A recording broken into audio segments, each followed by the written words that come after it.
तो आज हम ट्री का कोड देखने वाले हैं। हाँ, ट्री का कोड, बाइनरी ट्री का कोड देखने वाले हैं। ठीक है, तो कैसे था आज तक जो प्रॉब्लम था या फिर आप जो प्रॉब्लम सॉल्व किए आज तक, वो कौन से थे कि आपने सिक्वेंशियल सारा किया था। मीन्स यहाँ पे इसके आगे कौन होगा, इसके आगे कौन होगा, इसके आगे कौन होगा, ऐसे। ओके, आज तक ये आपने किया सिक्वेंशियली, इसके आगे कौन होगा, एंड में कौन होगा, स्टार्ट में कौन होगा, एक लाइन में सारे थे, बराबर। अब प्रॉब्लम क्या है, यहाँ पे तो कोई एक लाइन है नहीं। यहाँ पे ट्री कैसे है आपकी, कितना होगा आपको मालूम नहीं है। यहाँ पे ये बढ़ेगा, ऐसे कहाँ तक बढ़ेगा आपको मालूम नहीं, में भी हो सकता है यहाँ पे ऐसे, बराबर ना, ऐसे कंसेप्ट हो सकती है। तो इसके लिए आपको ये थोड़ा सा मीन्स एक लाइन में सोचने के बजाय थोड़ा मीन्स जिगजैग सोचना पड़ेगा, बराबर। तो इसके लिए पहले तो कंसेप्ट समझ लो। मैं एकदम सीधा कोड, एकदम सिंपल कोड है, आपको मीन्स लिंक लिस्ट से भी ये ईजी लगेगा, लेकिन पहले समझ लो तो ईजी लगेगा, नहीं तो नहीं लगेगा। ठीक है, टेंशन लेने की ज़्यादा जरूरत है ही नहीं, बट रिकर्शन यूज़ करना है। मीन्स सेम फंक्शन खुद को कॉल देगा, वही काम रिपीट है, इसके लिए समझ लो। एक बार समझ लोगे तो फिर कोई दिक्कत नहीं रहेगी। ठीक है, तो एक सिंपल छोटा सा एक अपना ट्री बनाते हैं सबसे पहले।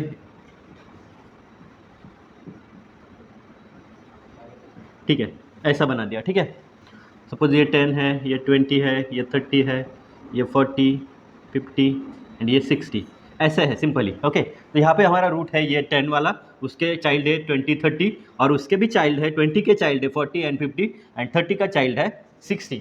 अब यहाँ पे हमारे पास एज अ बाइनरी ट्री है ये, तो हमारे पास दो ऑप्शन होते हैं, कौन से, या फिर आपका जो नोड बनेगा, न्यू नोड जैसे हम लिंक लिस्ट में लेते थे, वो नोड कैसे बनेगा, एक डेटा पार्ट, एक उसका लेफ्ट पार्ट एंड एक राइट पार्ट, सॉरी उल्टा हो गया, ये लेफ्ट पार्ट एंड ये राइट पार्ट।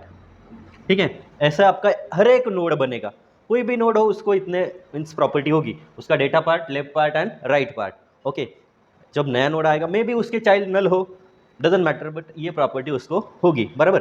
ठीक है, अब करना कैसे है वो देखते हैं एक बार। पहले तो स्ट्रक्चर डिजाइन करते हैं, ये समझ में आया, एक छोटा सा मैंने फॉर एग्जांपल लिया है। एक पहले स्ट्रक्चर डिजाइन करते हैं कि स्ट्रक्चर कैसा होगा। स्ट्रक्ट नोड, यहाँ पे आप ट्री वगैरह ले सकते हो। ठीक है, स्ट्रक्ट नोड इंटीजर डेटा, कैसा है आपका हर एक नोड, ऐसा है, डेटा है, यहाँ पे लेफ्ट है एंड यहाँ पे राइट है, तो integer data struct node star left comma star right.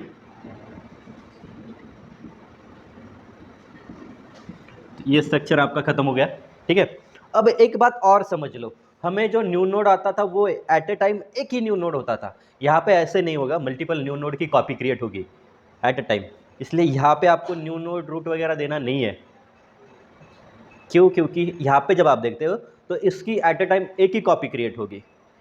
जब फंक्शन में आप दोगे तो फंक्शन में मल्टीपल फंक्शन मल्टीपल बार रिकर्शन से कॉल होगा, तो वहाँ पे मल्टीपल कॉपी क्रिएट होगी। तो यहाँ पे नहीं देंगे हम, डायरेक्टली फंक्शन में देंगे, क्योंकि वहाँ पे वो लोकल होगा, बराबर ना।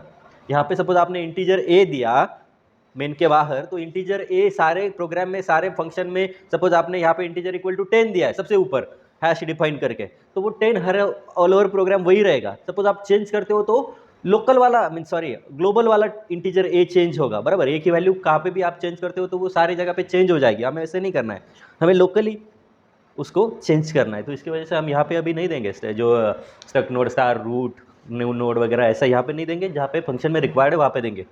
बात समझ में आई? चलो, स्ट्रक्चर समझ में आया, सिंपल है, ऐसा स्ट्रक्चर होगा। फिलहाल एक नोड दिमाग में रखो, बाकी सारा छोड़ दो। ठीक है, फिलहाल एक नोड दिमाग में रखो, ये ऐसे कैसे होगा वो छोड़ दो, बस इतना ध्यान में रखो। ठीक है, इतना ध्यान में, इतनी प्रॉपर्टी होती है हमारी। ठीक है, तो वही ध्यान में रखो, struct node integer data, data part खत्म हो गया, लेफ्ट मिलेगा राइट मिलेगा, बात खत्म। ठीक है, ओके, अब आगे जाएंगे।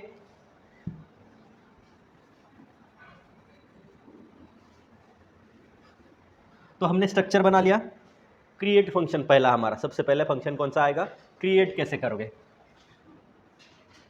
क्रिएट। ठीक है, क्रिएट फंक्शन ओपन हो गया। अब यहाँ पे मैंने बोला था कि लोकल हम जो है, जो स्ट्रक्चर पॉइंटर है वो लोकल वाले क्रिएट करेंगे, तो यहाँ पे हम कर लेते हैं struct node star new node. Okay, line समझ में आई? एक सिंपल ही हमने वहाँ पे करने के बजाय यहाँ पे लोकल एक स्ट्रक्चर पॉइंटर बनाया, struct node star new node. Struct क्या है? स्ट्रक्चर का एक कीवर्ड है। नोड हमने स्ट्रक्ट नोड का स्ट्रक्ट नोड बनाया था, उसका नोड है ये न्यू नोड, एक स्ट्रक्चर पॉइंटर बनाया हमने एक नया नोड लेने के लिए, ठीक है। ओके, उसके बाद क्या करोगे? पहले तो इसके लिए मेमोरी एलोकेट कर लोगे। कैसे? New node equal to struct node star malloc size of struct node.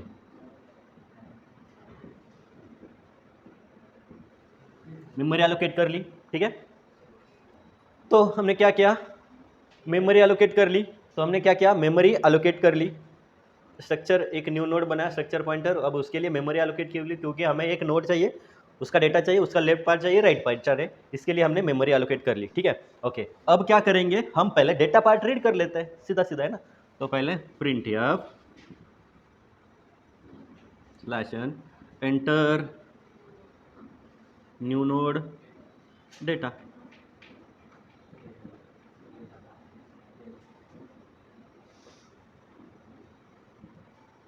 ठीक है, स्कैन एफ %d, अब ये इंटीजर में %d and new node data. यहाँ तक सबको क्लियर है? कुछ डाउट है? Struct node star new node, memory allocate कर ली, उसका डेटा रीड कर लिया, अब उसका लेफ्ट एंड राइट देना बाकी है, ठीक है। ओके, अब क्या करेंगे? देखो यहाँ पे अब इफ एल्स में काम चलेगा, बराबर। दो हम इफ एल्स में काम चलते थे, तो पहले आप क्या करोगे? सपोज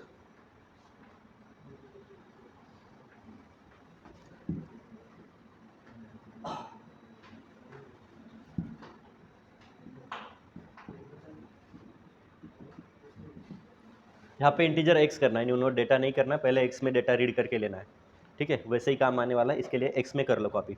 आया समझ में? तो वो न्यू नोड का कैंसिल है, x में आप कॉपी कर लोगे, x लोकल वेरिएबल मैंने डिक्लेयर कर दिया है, ठीक है। Okay, now if x equal to -1। अब यहाँ पे आप नल नहीं दे सकते। देखो आप क्या दे रहे हो, यहाँ पे कंसिडर करो, यहाँ पे ध्यान से समझो। a है रूट, इसका सपोज ये नल देना है आपको, लेफ्ट नल देना है, तो आप नल ऐसे कुछ टाइप नहीं करोगे या फिर उसे कंपेयर करने के लिए नहीं लोगे। तो मैं क्या दे रहा हूँ? -1 दे रहा हूँ। एज अ नल मैं -1 दूंगा, क्योंकि मुझे वो कंपेयर भी करना है आगे। नल इक्वल टू -1 फिलहाल मैंने दिया है। न्यू नोड सामने है आपके, उसके लिए मेमोरी एलोकेट कर ली, उसका डेटा भी रीड कर लिया, रूट का जो डेटा होगा। अब हमें क्या करना है? लेफ्ट एंड राइट देना है। तो सपोज मैं चेक कर रहा हूँ, सपोज जो आपने दिया हुआ है in future x equal to -1 है, कंसिडर करो आपने रूट ही नल दे दिया, तो आगे रूट कोई बनेगा क्या उसका? नल के आगे जाना नहीं है आपको। सपोज यहाँ पे आपका नल है, या फिर ये यहाँ पे आपका नल है, या फिर ये 20, ये 30, ठीक है। यहाँ पे नल है, यहाँ पे भी नल होगा, यहाँ पर भी नल होगा, यहाँ पर भी नल होगा। ये बात समझ में आई? आपका ट्री, बाइनरी ट्री इतना है, दैट मीन्स इसका लेफ्ट चाइल्ड क्या है?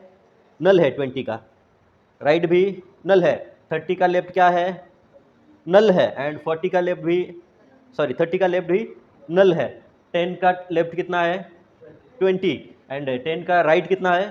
30। 10 20 30, 20 का लेफ्ट राइट नल, 30 का लेफ्ट राइट नल। तो ऐसे आपको बनाना है, इतना बनता है, दैट मीन्स ये 4 नल है, ठीक है ना। आप देते नहीं वो बात अलग है, लेकिन ये 4 नल होते हैं, तो वो भी हमें यहाँ पे देना है जब आप क्रिएट फंक्शन करते हो तो, ठीक है। तो उसके लिए सपोज यहाँ पे भी आपने सपोज कंसिडर किया कि x इक्वल टू पहला रूट ही नल आ गया, -1 आया, मीन्स नल आया, ठीक है। तो क्या करोगे? आपको आगे जाना ही नहीं है। बात समझ में आ रही? सपोज यहाँ पे भी a ही आपने डायरेक्टली नल दे दिया, दैट मीन्स -1 दिया, तो आगे कोई बात बनेगी क्या? नहीं बनेगी। तो यहाँ पे आप simple if x equal to -1 then return 0। Clear? If समझ में आया? इफ ये जो x दिया है वही -1 है, दैट मीन्स पहला ही नोड जो रूट नोड है वही नल है, तो बात खत्म, आगे कोई बात बनेगी ही नहीं, बराबर ना। बात समझ में आई? ये नल है तो आगे कुछ होगा क्या? नहीं, वही नल है तो उसका लेफ्ट राइट का कोई बात ही नहीं बनती। तो मैंने वही चेक किया और रिटर्न 0 कर दिया कि काम यहाँ पे ही खत्म है, आगे जाने की कोई ज़रूरत है नहीं। ओके, अब सपोज वो नोड आपने 10 दे दिया, कंसिडर करो x क्या दिया? 10 दिया, दैट मीन्स यहाँ पे कितना आया? इनिशियली ये देखो, मैं यहाँ पे ऐसे बना नहीं है हमें, तो मैंने यहाँ पे 10 दे दिया, ठीक है। x 10 आ गया। ओके, हाँ ये समझ में आया। x आपने कितना दिया अभी, 10 दिया। ओके, वो क्या -1 नल नहीं है, तो अब उसके लेफ्ट राइट देने पड़ेंगे, बराबर ना। 10 के लेफ्ट राइट देने पड़ेंगे अभी, बराबर। वो आइदर वैल्यू होगी या फिर नल होगा, बराबर ना। ये 10 है, उसके लेफ्ट राइट आइदर वैल्यू होगी या फिर नल होगा, राइट। ओके, तो वो देते हैं कैसे, एल्स में देंगे। यहाँ पे न्यू नोड डेटा नहीं लेना है, एक्स ही लेना है,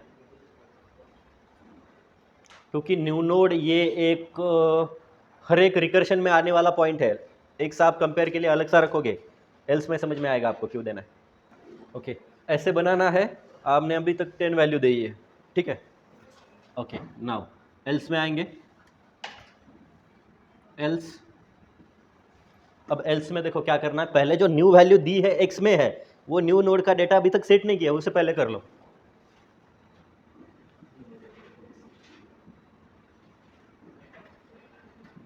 हो गया, जो एक्स में रीड किया था पहले, अभी न्यू नोड का डेटा सेट किया, मीन्स अभी ये ऐसे बन गया, ठीक है। पहले खाली ही था, अभी ये ऐसे बन गया, ठीक है। अब उसके बाद आपको देने उसके लेफ्ट एंड राइट। ओके, तो चलो प्रिंट ऑफ स्लैश एंटर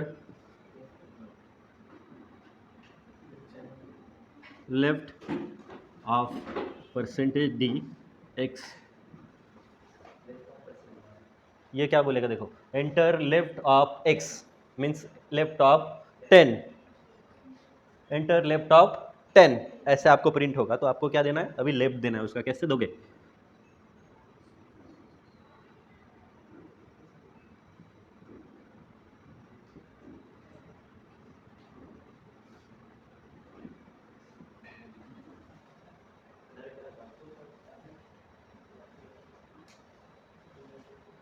कुछ समझ में आया या नहीं।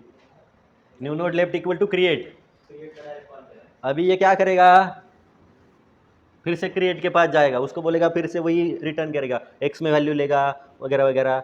जब तक उसे नल नहीं मिलता तब तक वो एक कॉपी क्रिएट करता जाएगा, फिर से एक कॉपी क्रिएट करेगा।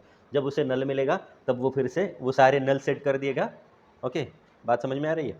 फिर दूसरा एक स्टेटमेंट है, वो लिखते बाद और क्लियर हो जाएगा। रुको, ये होगा फिर से print of enter right of percent D कमा एक्स न्यू नोड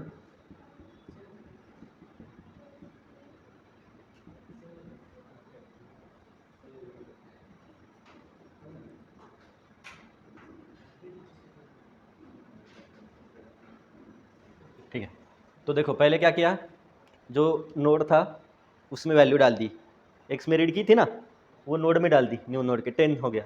अब print of enter left of 10, यहाँ पे फिर से वो क्रिएट के लिए जाएगा, क्रिएट के लिए जाएगा, वहाँ पे पूछेगा न्यू नोड, फिर से क्रिएट करेगा, बराबर ना।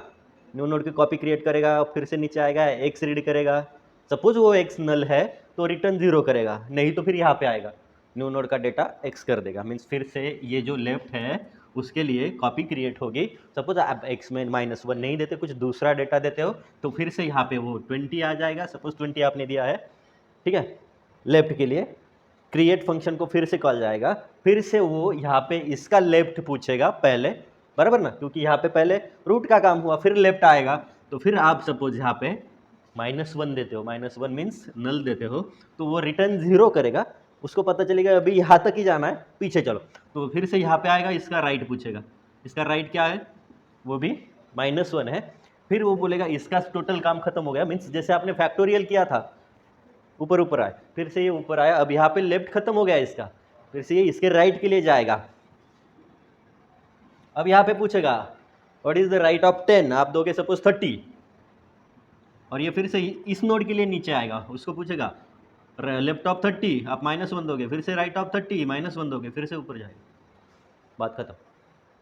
ओके, सो यहाँ पे आपको ये सारे -1 देने पड़ेंगे, ठीक है। प्रोग्राम छोटा बन गया, लेकिन उसका आउटपुट टाइप करते करते बहुत बड़ा बनने वाला है, आप रन करोगे तो समझ में आएगा, ठीक है।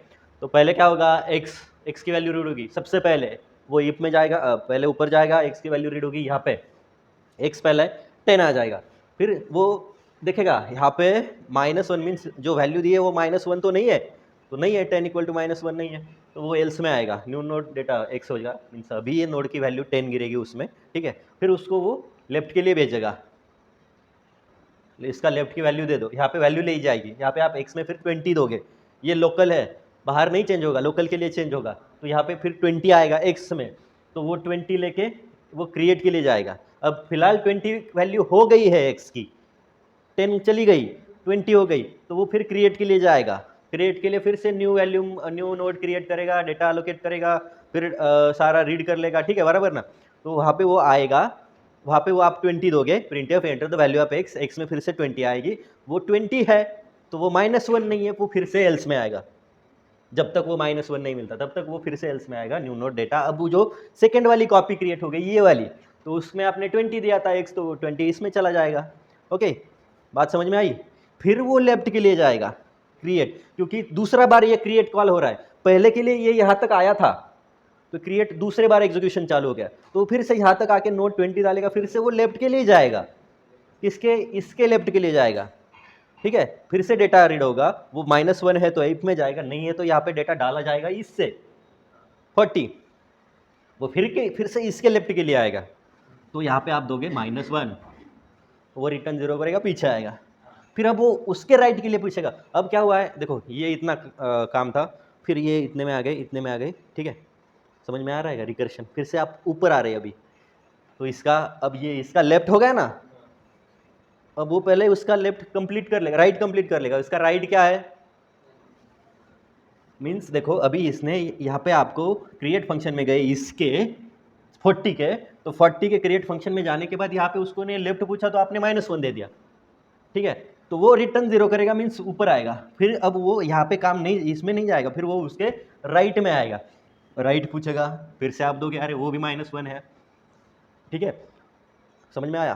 फिर अब वो अब रिटर्न आने लगेगा, जैसे क्रिएट फंक्शन से अंदर गया था, फिर से अब एक एक स्टेप रिटर्न आएगा। अब ये इसका लेफ्ट हो गया ना, अब वो राइट के लिए जाएगा, अब वो राइट पूछेगा, ये भी ध्यान में रखना है पहले आपको इनपुट देते समय। यहाँ पे आप 50 दोगे, फिर वो 50 का लेफ्ट राइट पूछेगा, फिर आप नल -1 दोगे, ठीक है। ओके, तो अभी ये पूरा यहाँ तक हो गया, ये इसका लेफ्ट हुआ था, रूट भी हुआ था, वो राइट के लिए जाएगा। अब यहाँ पे वो पूछेगा उसका राइट क्या है, आप 30 दोगे, फिर वो पूछेगा इसका लेफ्ट क्या है, तो -1 दे दोगे, फिर वो पूछेगा राइट क्या है, वो आप 60 दोगे, 60 का लेफ्ट क्या है, वो -1 है, -1 है, ठीक है। तो ऐसे सारा काम खत्म हो जाएगा। प्रोग्राम समझ में आया। इफ में आप क्या करोगे, -1 चेक कर, पहले तो न्यू नोड लोगे, न्यू नोड का डेटा वगैरह रीड कर लोगे, मेमोरी एलोकेट कर लोगे और चेक करोगे इफ जो आपने डेटा एक्स दिया है वो -1 है क्या, -1 दो, रिटर्न 0 करो, नहीं तो यहाँ पे आओ, यहाँ पे आप क्या करोगे, न्यू नोड का डेटा x सेट कर दोगे, बराबर, फिर से यूज़र को मैसेज दोगे कि अब इसके लेफ्ट में कौन है उसकी वैल्यू दे दे, ठीक है। यहाँ पे रीड नहीं कर रहे हो, देखो आप बस बोल रहे हो कि न्यू नोड 10 है, उसका लेफ्ट कौन है, यहाँ पे रीड नहीं कर रहे हो, बात समझ में आई ना। यहाँ पे क्या हो रहा है, एंटर लेफ्ट ऑफ 10, इतना ही है, स्कैन स्टेटमेंट नहीं है यहाँ पे, देखो स्कैन ऊपर ही होता है क्रिएट के नीचे, ठीक है ना। फिर यहाँ पे क्रिएट के लिए जाएगा, वो फिर से वही लूप एग्जीक्यूट करेगा, means copy copy copy create हो रही है, बराबर है। मीन जैसे क्या सिंपली बताओ कि एक डिब्बे में दूसरा डिब्बा है, दूसरे डिब्बे में तीसरा है, चौथा है, पांचवा है, तो पहले जो सबसे छोटा है उसका ढक्कन बिठाना पड़ेगा, फिर से ऊपर आके सेकंड लास्ट वाले का ढक्कन, फिर ऊपर आते आते सबका सबसे एंड में ऊपर वाले का ढक्कन बिठाना पड़ेगा। आ गया इस बात समझ में? आप जैसे प्रोग्राम रन करोगे ना तो आपको क्लियर हो जाएगा, समझ में आ जाएगा डायरेक्टली। हो समझ में? ठीक, यहाँ पे एक स्टेटमेंट और है, रिटर्न न्यू नोड, रिटर्न जाने के लिए, लेफ्ट राइट होने के बाद रिटर्न जाने के लिए रिटर्न न्यू नोड, ये स्टेटमेंट देना जरूरी है यहाँ पे। ये एल्स खत्म हुआ, ये फंक्शन खत्म हुआ, क्रिएट फंक्शन।